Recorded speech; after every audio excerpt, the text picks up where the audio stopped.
nakita ko po dito, in-exhibit nila yung competent evidence of identity. Pero wala po dito yung documents if they are indeed taxpayers, Madam Chair. Sapagkat nakalagay sa endorsement, they should be taxpayers. Therefore, I question if all of these 36 complainants are actually taxpayers. Kung taxpayers yan, dapat mag-submit ng document yan dito na sila ay taxpayers. If indeed wala, therefore, insufficient ang form na pinapaliwanag dito. We are noting the explanation of the Honorable Abante with regards to his objection. Nonetheless, we shall be proceeding to vote on the sufficiency in form of Masa et al. Complaint. With 35 in favor, 9 against, and 1 abstain, the Chair declares the Masa et al. Complaint sufficient in form. This is actually an exercise in futility and a waste of the people's money. I therefore would like to walk out of this hearing right now. Madam Chair, we've been talking about verifications and oath, but hindi naman po natin pinapa-identify yung signature.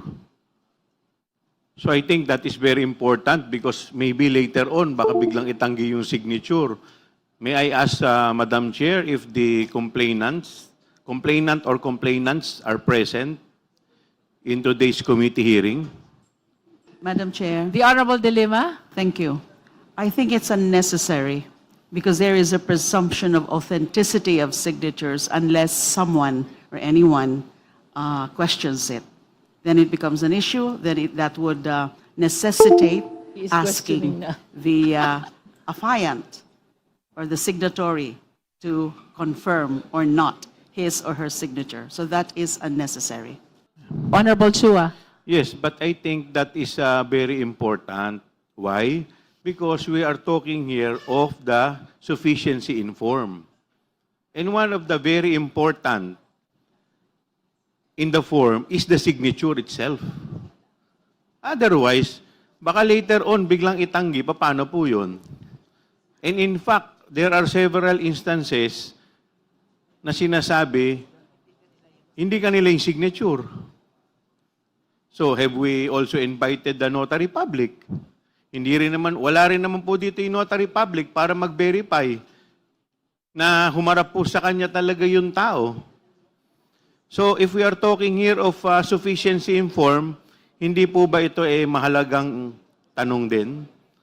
But of course, I will submit to the wisdom of the body.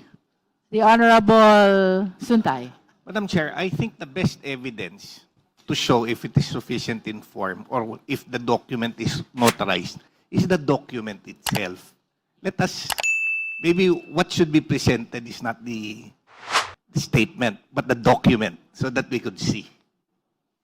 So we have flashed the actual complaint in the screen, and I believe that most of the members are equipped with copy of the same already. And we've made our comparison also between the De Jesus and the Masa et al. Complaint. It is observed that they are one and the same in as far as verification and jurat are concerned, no? So if there are no other comments or manifestations on sufficiency in form of Masa et al. Complaint, then the Chair is ready to hear the necessary motion. Madam Chair, The Honorable Erice is I recognized. move that we declare the Masa complaint as sufficient in form. So move. Do I hear a second? I'd like to object again, Madam Chair. Okay. There is a motion. I think, Madam Chair, Honorable Abante? I think I have definite reasons why I am objecting. Yes, please state your Number reason one, why you're number one. objecting. What Congressman Chua has raised a moment ago is important. Now, we are not talking about any fast rules here. Every member of this House has the right to question. whatever the question might be, Madam Chair. Therefore, the question of Congressman Chua should be tackled. Number two, I also object on the argument raised by Congressman Rodriguez. And number three, Madam Chair, nakita ko po dito, in-exhibit nila yung competent evidence of identity. Pero wala po dito yung documents if they are indeed taxpayers, Madam Chair. Sapagkat nakalagay sa endorsement, they should be taxpayers. Therefore, I question if all of these 36 complainants are actually taxpayers. Kung taxpayers yan, dapat mag-submit ng document yan dito na sila ay taxpayers. If indeed wala, therefore, insufficient ang form na pinapaliwanag dito. And therefore, Madam Chair, I object. We are noting the explanation of the Honorable Abante with regards to his objection. Nonetheless, we shall be proceeding to vote on the sufficiency in form of Massa et al. Complaint. There is a motion to declare Massa et al. Complaint Point of order, sufficient in Madam Chair. form. Point of order. The Honorable Ridon. Who has seconded the motion, Madam Chair? Who has seconded? It hasn't Who been seconded? seconded. It's Kong Noy Defensor. Because I heard a lot of second. Okay. So we shall now divide the House. Those who are in favor of the motion, please raise your right hand.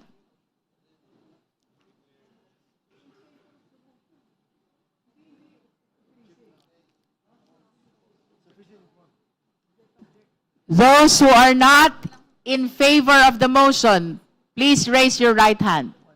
Kong Tino.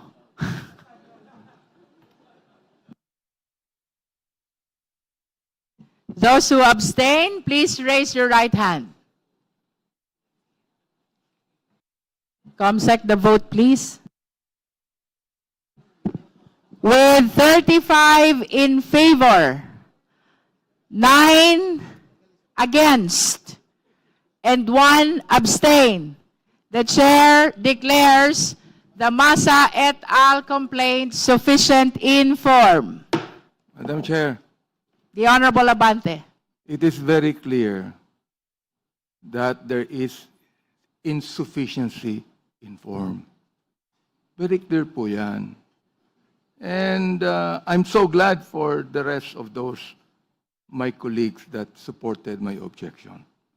And therefore, realizing that this is actually an exercise in futility and a waste of the people's money, I therefore would like to walk out of this hearing right now. The manifestation is noted. We have concluded the determination in form of both the Jesus complaint and Massa et al. Complaint. If there are any other matters the member wish to discuss before we suspend? There being no other matters to discuss, the meeting is suspended until 10 a.m. tomorrow, February 3, 2026.